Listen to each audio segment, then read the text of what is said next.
पे भाई संतन की भीड़ और तुलसीदास चंदन के से तिलक देत रघुवीर। जैसे ही उनने सुनी तुलसीदास जी, अरे जी तो जय राम जी आए, तत्काल चरणों में गिर पड़े, बोलो सरकार हमें तो आपके दो रूप के दर्शन करा दो, भाई दर्शन करा दो। जैसे ही कहा तो राम जी एक तरफ, सीता जी लक्ष्मण जी सारे परिवार के साथ में राम जी आज तुलसीदास जी के सामने प्रकट हो गए। बोलिए रामचंद्र भगवान की।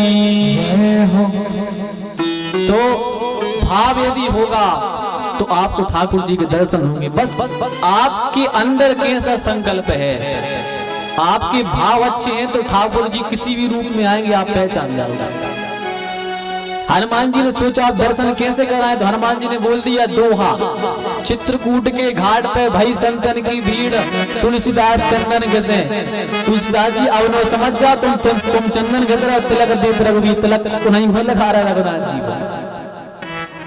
तो हम कह रहे थे सावरे से मिलने का सत्संग ही बहाना है। तुलसीदास जी ने प्रेत के साथ में 2 मिनट का सत्संग कर लिया और उन्हें राम जी के दर्शन हो गए। तो ये सत्संग में ही ठाकुर जी मिलते हैं। बस बड़े भाव के साथ में ठाकुर जी से प्रेम करके बैठो यहाँ तो आप।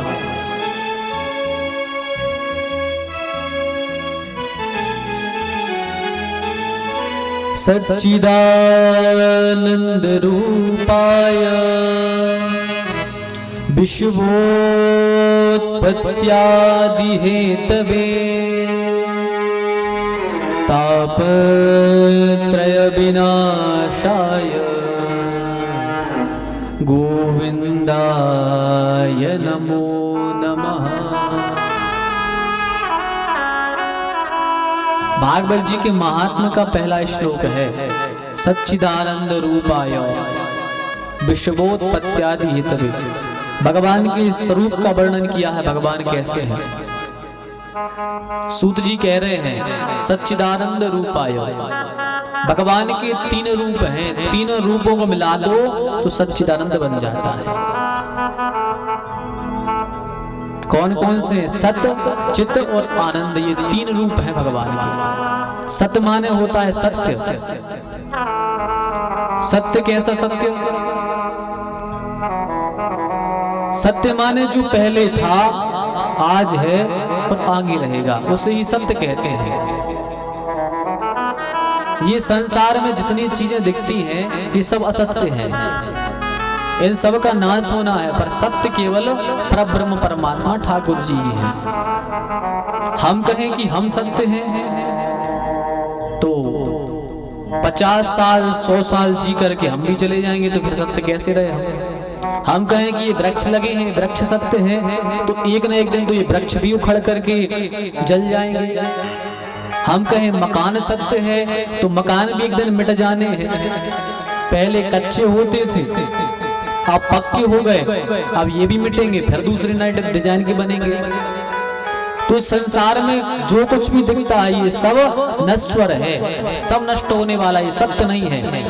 सत्य केवल जगत पिता स्वयं श्री कृष्ण ही है। तो जो सत्य है वही श्री कृष्ण है, इसलिए उनको सत्य कहा है। इसलिए सत्य भगवान श्री कृष्ण है। दूसरा शब्द है चित्त। चित्त का अर्थ होता है प्रकाश। हमें जैसे रात्रि में लाइट चली जाए और कुछ लिखना हो तो बिना प्रकाश के हम लिख नहीं सकते।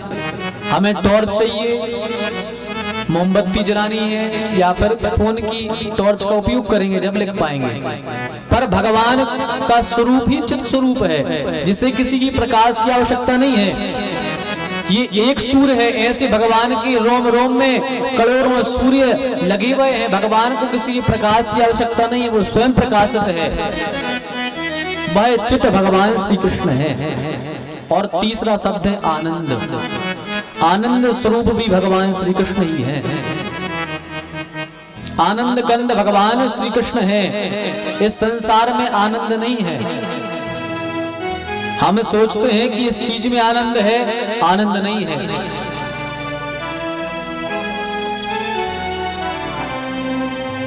इस संसार की किसी भी चीज में आनंद नहीं है। अपन को रसगुल्ले अच्छे लगते हो, रसगुल्ले अच्छे लगते हैं, अपन ने 2 खाए, कहा वाह आनंद आ गया। अपन ने जैसे 2 खाए रसगुल्ले, कहा आनंद आ गया। लेकिन यदि वही रसगुल्ले 15-20 खिला दिए जाएं, फिर कहोगे आनंद आ गया। फिर आप 2 दिन तक रसगुल्ले देखो ना, ही दौड़े रसगुल्ला को देख के, जो उनको देख के 2 मिनट पहले करे थे वाह आनंद आ गया। लोग कई सोते हैं, अच्छे डल्लप की गद्दों में सो गए और सो के उठे, बोले वाह आनंद आ गया। अरे जब आनंद सोने में है तो आप जब जाने 24 घंटे सोते रहो भाई। आनंद यदि सोने में तो 24 घंटे सोते रहो, पर नहीं, 24 घंटे नहीं सो सकते आप। संसार के किसी भी काम में आनंद नहीं है। हाँ सुख है, आप सुख कह सकते हो, उसे आनंद नहीं कह सकते, क्योंकि सुख का पर्यायवाची है दुख, पर आनंद का कोई पर्यायवाची नहीं है। आनंद तो अनुभूति का विषय है, और आनंद केवल भगवान श्री कृष्ण है। कैसे है? जब यशोदा जी के यहाँ जन्म भगवान प्रकट होकर के आते हैं तो क्या कहते हैं? नंद घर आनंद भयो। ये नहीं कहते कि नंद घर कृष्ण भय, नंद घर वासुदेव भय, नंद घर राम भय, ये नहीं कहा जाता। नंद घर आनंद भयो जय कन्हैया लाल की। आनंद ही एक रूप बना करके उनके यहाँ प्रकट होता है, तो आनंद रूप भगवान श्री कृष्ण ही है। इसलिए ये तीनों रूप मिला दो तो बन जाते हैं सच्चिदानंद। बोलिए सच्चिदानंद भगवान की। तो ये सच्चिदानंद भगवान श्री कृष्ण है। और करते क्या है, ये इनका काम क्या है? बोले विश्वोत्पत्त्यादि हेतवे।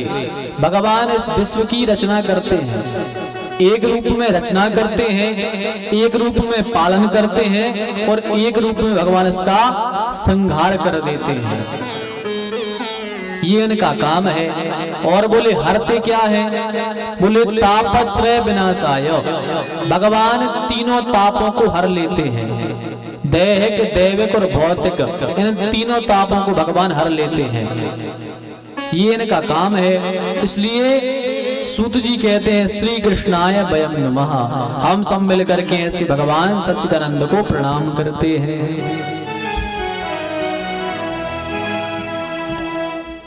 तो ये भगवान की स्तुति कर ली। स्तुति करके यह कथा कहाँ हो रही है? बोले नैमिषे सूतमासीन मभिवाद्य महामतिम कथामृत रसास्वादः कुशलः सौनको ब्रवीत। ये कथा नैमिषारण्य के तीर्थ में बैठ करके हो रही है। सूत जी सुना रहे हैं, सौनक आदि 88,000 ऋषि सुन रहे हैं। वहां बैठ करके ये भागवत की दुर्लभ कथा का वाचन हो रहा है। सौनक जी कहते हैं सूत जी से कि हे सूत जी महाराज, कृपया करके हमारे अंदर जो अज्ञान भरा हुआ है, इस अज्ञान को आपकी ज्ञान रूपी सूर्य के प्रकाश से इस अंधकार को दूर कर दीजिए। क्यों? क्योंकि आपके ऊपर गुरु की कृपा है, आपके ऊपर भगवान की कृपा है, गुरु की कृपा है। तो कृपया करके हमारे अंदर जो अज्ञान है इसको दूर कर दीजिए। तो सूत जी कहते हैं आपने बड़ा अच्छा प्रश्न किया है। तो सूत जी कह रहे हैं कि कालव्याल मुखग्रासा त्रास नृणास हेतवे। ये संसार में जो मनुष्य पैदा हुए हैं, इनको चिंता नहीं है अपने कल्याण की। ये सब मनुष्य कैसे जी रहे हैं हम? बोले कालव्याल मुखग्रासा, जैसे एक बड़ा भारी सर्प है और उसके मुंह में हम बैठे हैं। बड़े भारी सर्प के मुंह में हम बैठे हैं, पता नहीं है कि वो सर्प अपना मुंह बंद कब कर ले और अपना गोविंदाय नमो नमः हो जाए। हम ऐसे ही बैठे हैं यहाँ पर। अपन का किसी का भरोसा नहीं कि आज इस क्षण वो व्यक्ति है और अगले क्षण वो रहेगा कि नहीं। कोई भरोसा नहीं है। जिसकी एक श्वास अंदर गई है वो बाहर आएगी कि नहीं, कोई भरोसा नहीं है। तो मरणासन्न है हम सब, कब मर जाएं पता नहीं है। तो सूत जी कहते हैं भैया, इसलिए भगवान ने मनुष्य का तन दिया है, तो भगवान की कथा को सुन लो और भगवान का सत्संग कर लो। किसी का कोई भरोसा नहीं है कब कौन चला जाए। जब यह कहा तो सौनक जी ने कहा कि महाराज कोई कथा सुनाओ, कथाओं का सार सुनाओ आप तो हमें। तो कथाओं का सार क्या है? बोले कथाओं का सार है श्रीमद् भागवत। और ये भागवत सबके भाग्य की नहीं है, ये बड़ी दुर्लभ भागवत है। श्रीमद् भागवती वार्ता सुराणाम की दुर्लभा, देवताओं को भी ये दुर्लभ है भागवत। हमें सब तो ये सुलभ हो रही है, हम सबको ये बड़ी सुलभ हो रही है। आज यहाँ है, कल यहाँ है, हम सब सुन रहे हैं, अपन को सुलभ है। पर यह भागवत बड़ी मूल्यवान है, देवताओं को भी दुर्लभ है। देवताओं को ये कथा सुनने नहीं मिलती है। जब सुखदेव जी परीक्षित को कथा सुना रहे थे, जब श्राप लगा परीक्षित को, सुखदेव जी कथा सुनाने लगे तो इंद्र अमृत का कलश लेकर के आए सुखदेव जी के पास में, और कलश लेके आ रहे। बोले महाराज एक काम करो। बोले क्या? बोले ये कथा आप परीक्षित को मत सुनाओ। बोले क्यों? बोले इनको शाप है कि 7 दिन में जी मर जाएंगे। बोले हाँ। तो बोले हम लाए हैं अमृत का कलश, ये अमृत पिला दो परीक्षित को, कितना भी तक्षक डसले पर मरेंगे नहीं, ये तो अमृत पी लेंगे। सुखदेव जी ने कहा ठीक है, अच्छी बात है, पिला दो इनके लिए, अमृत पिला दो। देवता बोले नहीं नहीं नहीं, ऐसे थोड़ी पिलाएंगे। बोले फिर? बोले पहले संधि करो आप। बोले कैसी संधि? बोले इसके बदले में कुछ चाहिए हमें, अमृत के बदले हम पिला तो देंगे पर इसके बदले